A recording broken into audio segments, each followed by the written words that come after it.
નમસ્કાર વિદ્યાર્થી મિત્રો, હું છું આર.એમ. પટેલ અને તમે જોઈ રહ્યા છો ક્લેવર એકેડમી યુટ્યુબ ચેનલ. તો આજના વિડીયોની અંદર આજે આપણે જોવાના છીએ એસએસની અંદર ચેપ્ટર નંબર 16 અને ચેપ્ટર નંબર 17 એનું અસાઇનમેન્ટનું સેક્શન નંબર બીનું સોલ્યુશન જોવાના છીએ. જેથી વિડીયોને એન્ડ સુધી જોતા રહેજો. હું તમને અસાઇનમેન્ટનું સોલ્યુશન કરાવીને જ માને ભલે 2% બેટરી હોય. ઓકે, તો આપણે ચલો ફટાફટ વિડીયોની શરૂઆત કરી લઈએ. પ્રશ્ન નંબર 1ની આપણે વાત કરીએ તો ખાનગીકરણના માર્ગો જણાવો. બરાબર, જાહેર સાહસો માટે અનામત રાખેલા ક્ષેત્રોને ખાનગી ક્ષેત્ર માટે ખુલ્લા મૂકવા, સરકારી સાહસોની સંપૂર્ણ કે આંશિક માલિકી ખાનગી ક્ષેત્રને વેચવી. ત્રીજું, જાહેર ક્ષેત્રના એકમોનું સંચાલન ખાનગી કંપનીઓને સોંપવું. ચોથું શું હતું? સંયુક્ત સાહસો દ્વારા ખાનગી મૂડીરોકાણ વધારવું. ઓકે, આ 4 પોઈન્ટ છે, જોઈ લેજો. ખાનગીકરણના માર્ગો નીચે મુજબ છે. પહેલો પોઈન્ટ, બીજો પોઈન્ટ, ત્રીજો પોઈન્ટ અને ચોથો પોઈન્ટ આવી રીતે તમારે લખવાનું રહેશે. સ્ક્રીનશોટ લઈ લેજો. ઓકે, વાત કરી દઈએ આગળ. વૈશ્વિકીકરણના ગેરલાભો જણાવો. તો એની અંદર ગેરલાભો નીચે મુજબ છે એવું લખી શકો. વૈશ્વિકીકરણના ગેરલાભો: પહેલો મુદ્દો, ગરીબી અને બેરોજગારી દૂર કરવામાં ધારી સફળતા મળી નથી. મોટા બહુરાષ્ટ્રીય ઉદ્યોગો સામે દેશના નાના અને ગૃહ ઉદ્યોગોને ભારે નુકસાન થયું છે. આવકની અસમાનતામાં વધારો થયો છે. ત્રીજું, વિદેશી સ્પર્ધાને લીધે સ્થાનિક ઉત્પાદકો પર જોખમ ઊભું થયું છે. ઓકે, તો જોઈ લેજો, સ્ક્રીનશોટ લઈ લેજો, જેથી તમને દિમાગની અંદર રહે પ્રશ્નો અને તમે નોટ ડાઉન કરી શકો. વિશ્વ વ્યાપાર સંગઠન એટલે કે WTO માં જોડાવાથી ભારતને કયા લાભો થવાની સંભાવના છે? વિશ્વના બજારોમાં ભારતીય ઉત્પાદનોની નિકાસમાં નોંધપાત્ર વધારો થયો છે. વિદેશી મૂડીરોકાણ અને આધુનિક ટેકનોલોજી ભારતમાં સરળતાથી આકર્ષાય છે. કૃષિ પેદાશો અને કાપડ ઉદ્યોગની નિકાસ માટે નવા વૈશ્વિક રસ્તાઓ ખુલે છે. આંતરરાષ્ટ્રીય વ્યાપારના ઝઘડાઓનું નિરાકરણ ન્યાયી ધોરણે લાવી શકાય છે. ઓકે, તો આ જુઓ, જોઈ લેજો. આ 4 મુદ્દા, 4 પોઈન્ટ આ બી પૂછાવાનો પ્રશ્ન છે. ઓકે, તો વાત કરી લઈએ પ્રશ્ન નંબર 4 ને. આપણો લાસ્ટ પ્રશ્ન છે 16મા ચેપ્ટરનો. ટકાઉ વિકાસના ખ્યાલની સમજૂતી આપો. આ બી પૂછાયેલો પ્રશ્ન છે. જે પેઢીની જરૂરિયાતોનું નુકસાન પહોંચાડ્યા વિના વર્તમાન પેઢીની જરૂરિયાતો સંતોષવી તેને ટકાઉ વસ્તુ કહે છે. કુદરતી સંસાધનોનો વિવેકપૂર્ણ ઉપયોગ, કરકસરભર ઉપયોગ અને યોગ્ય ઉપયોગ કરવો જોઈએ. પર્યાવરણની સમતુલા જાળવવી અને પ્રદૂષણનું પ્રમાણ નહિવત રાખવું. પુનઃપ્રાપ્ય ઉર્જા સ્ત્રોતો જેવા કે સૌર ઉર્જા, પવન ઉર્જાનો ઉપયોગ પર વિશેષ ભાર મૂકવો. Okay, simple. તો આ ટકાઉ વસ્તુ થઈ ગઈ. વાત કરીશું અહીંયા આપણે આગળ ચેપ્ટર નંબર 17, આર્થિક સમસ્યાઓ અને પડકારો. પહેલો પ્રશ્ન આવશે, વિશ્વ શ્રમ બજાર શાથી ઉદ્ભવે છે? મોસ્ટ આઈએમપી પ્રશ્ન થઈ જશે તમારો. શિક્ષણ, તાલીમ અને વિશેષ કૌશલ્ય પ્રાપ્ત કરવા માટે શ્રમિકોનું આંતરરાષ્ટ્રીય સ્થળાંતર જરૂરી છે, એવું લખી શકો છો. બીજું, વધુ સારા પગાર, સુવિધાઓ અને કારકિર્દીની ઉત્તમ તકો મેળવવા માટે વિશ્વ શ્રમ બજાર ઉદ્ભવે છે. વૈશ્વિકીકરણને કારણે વિદેશોમાં શ્રમ અને ટેકનિકલ જ્ઞાનની મુક્ત હેરફેર વધવાથી વિશ્વ શ્રમ બજાર ઉદ્ભવે છે.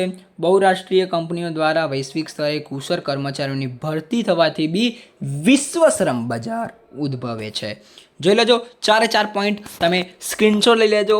તમે એવું ના કહેતા કે ગ્રાઇડની અંદર અલગ લખાણ છે, આની અંદર અલગ લખાણ છે, પેલામાં હેવી લાઈનો આવેલી છે.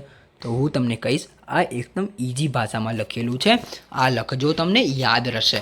ઓકે, વાત કરીએ આગળ. ગરીબી રેખા નીચે જીવતા લોકોનું જીવન ધોરણ ઊંચું લાવવા માટે સરકારે કયા પગલાં લીધેલા છે? તો લખી શકાય, ગરીબી રેખા નીચે જીવતા લોકોનું જીવન ધોરણ ઊંચું લાવવા માટે સરકારે નીચે મુજબ પ્રયાસો કરેલા હોય છે. જાહેર વિતરણ પ્રણાલી અને અંત્યોદય હેઠળ વાજબી ભાવે અનાજ વિતરણ કરેલું છે. મનરેગા યોજના દ્વારા ગ્રામીણ પરિવારોને વર્ષમાં 100 દિવસની એટલે કે 100 દિવસની રોજગારની ગેરંટી કરેલી છે. પ્રધાનમંત્રી આવાસ યોજના હેઠળ ગરીબોને પાકા મકાનો અને શૌચાલયની સુવિધા છે. આયુષ્યમાન ભારત યોજના હેઠળ મફત તબીબી સારવાર અને મુદ્રા લોન દ્વારા સ્વરોજગાર સહાય કરેલી છે. ઓકે, તો આ 4 યાદ રાખવાનું. એક તો જાહેર વિતરણ પ્રણાલી, બીજું મનરેગા, ત્રીજું પ્રધાનમંત્રી આવાસ યોજના, ચોથું આયુષ્યમાન ભારત યોજના હેઠળ આ બધું કરેલું છે. ઓકે, સરકારે આ પગલાં લીધેલા છે. વાત કરી લઈએ પ્રશ્ન નંબર 3, બેરોજગારી એટલે શું? તેના પ્રકારો જણાવો. તો બેરોજગારીનો પ્રકાર શું છે? જે વ્યક્તિ કામ કરવાની ઈચ્છા, શક્તિ અને લાયકાત ધરાવતી હોય તેને પ્રવર્તમાન વેતન દરે કામ શોધવા છતાં કામ ન મળે તે સ્થિતિને બેરોજગારી કહે છે. આ અત્યારે બેરોજગારી આવી રહી છે. તો તમારે આગળ તમે ધોરણ 11 ધોરણ 12માં કોમર્સમાં કાં તો આર્ટ્સમાં આવશો ત્યારે અર્થશાસ્ત્ર વિષયમાં બી ગરીબી બેરોજગારી આવશે, એટલે ધ્યાન આપજો જેથી તમને આગળ તકલીફ ના પડે. ઋતુગત બેરોજગારી તો ખેતી ક્ષેત્રે ચોક્કસ ઋતુમાં કામ ન મળવું. પછી પ્રચ્છન્ન બેરોજગારી એટલે જરૂર કરતાં વધુ શ્રમિકો રોકાયેલા હોય. અન્ય પ્રકારો ઔદ્યોગિક, શિક્ષિત, ચક્રીય, ઘર્ષણની બેરોજગારી, આ બધા એના પ્રકારો છે. બરાબર, તેના પ્રકારો લખવાનું કે બેરોજગારીના પ્રકારો નીચે મુજબ છે. એ મોસમી બેરોજગારી, છુપી બેરોજગારી, ખાલી પ્રચ્છન્ન બેરોજગારી લખી શકો, ઔદ્યોગિક બેરોજગારી, શિક્ષિત બેરોજગારી, ચક્રીય બેરોજગારી, ઘર્ષણજન્ય બેરોજગારી. બરાબર, સિમ્પલ. આનું તમે સ્ક્રીનશોટ લઈ શકો છો સિમ્પલ રીતે. ઓકે, પ્રશ્ન નંબર 4. બેરોજગાર વ્યક્તિઓમાં કોનો સમાવેશ થતો નથી? શું છે? નથી. 15 વર્ષથી ઓછી ઉંમરના બાળકો અને 60 વર્ષથી વધુ ઉંમરના વૃદ્ધોનો બેરોજગાર વ્યક્તિમાં સમાવેશ થતો નથી, કારણ કે લોકો કામ જ ના કરી શકે. બરાબર, એના 18 વર્ષ હોવા જોઈએ અને પેલા લોકો બિચારા ગયડા થઈ ગયા હોય. ઓકે, પોતાની મરજીથી આરામ કરતા કે કામ કરવાની ઈચ્છા ન ધરાવતા આળસુ લોકોનો સમાવેશ થતો નથી.